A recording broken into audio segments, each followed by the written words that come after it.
तो उसका मतलब बेहद में क्या अर्थ है? जो शंकर का चित्र रखा हुआ है बाजू में और देवताओं के साथ, वो ये साबित करता है कि वो पुरुषार्थी जीवन है। जैसे और देवताएं चारों ओर बैठे हुए एक को याद करते हैं, ऐसे ही शंकर भी याद में बैठा हुआ है। किसकी याद में बैठा हुआ है? जो सन्मुख बैठा हुआ है शिवलिंग के रूप में। लेकिन जो शिवलिंग है वो शंकर का परिपूर्ण रूप है। परिपूर्ण रूप का मतलब है निराकारी स्टेज वाला स्वरूप। जिस निराकारी स्टेज वाले शरीरधारी में वो ज्योति बिंदु प्रवेश है।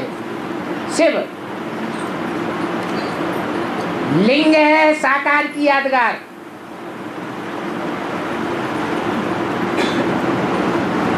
जो इंद्रियों को भूला हुआ है,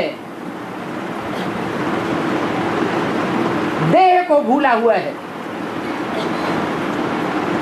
न अपनी देह याद रहती है, न दूसरे की देह याद रहती है। निराकारी स्टेज याद रहती है, इसलिए लिंग रूप दिखाया है। वो लिंग शिव समान की यादगार है। जो बाप मुरली में कहते हैं, मैं आप समान बनाने आया हुआ हूं। तो आप समान निराकारी, निर्विकारी, निरहंकारी 100% एक बनेगा या सब बनेंगे? एक बनता है। जो एक बनता है उसका नाम शिव के साथ जोड़ा जाता है। 33 करोड़ देवताओं का नाम नहीं जोड़ा जाता है।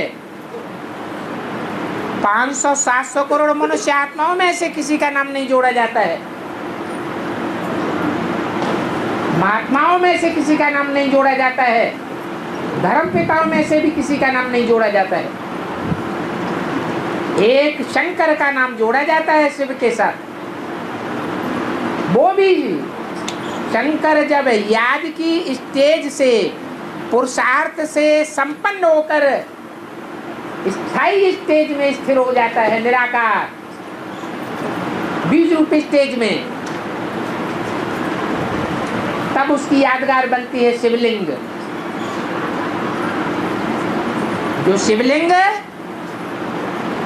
सदैव जलाधारी के अंदर दिखाया जाता है।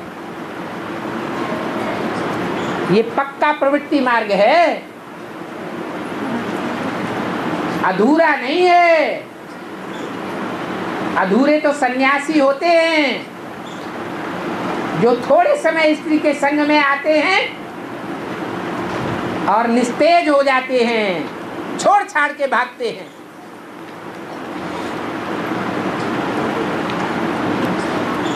शिव तो बेहद का प्रवृत्ति मार्ग वाला है।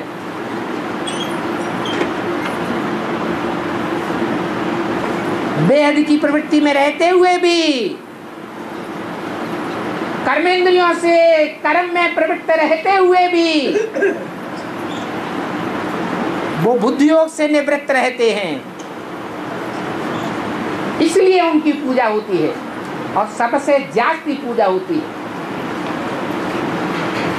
और देवताओं की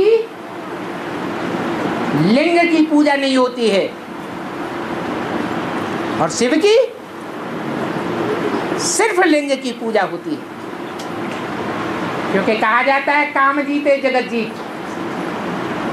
जिसने कामेंद्रियों को जीत लिया उसने सारा जगत जीत लिया। और इंद्रियों को जीतना सहज है, काम को जीतना कठिन है। और वही काम केवल शंकर के द्वारा करके दिखाते हैं।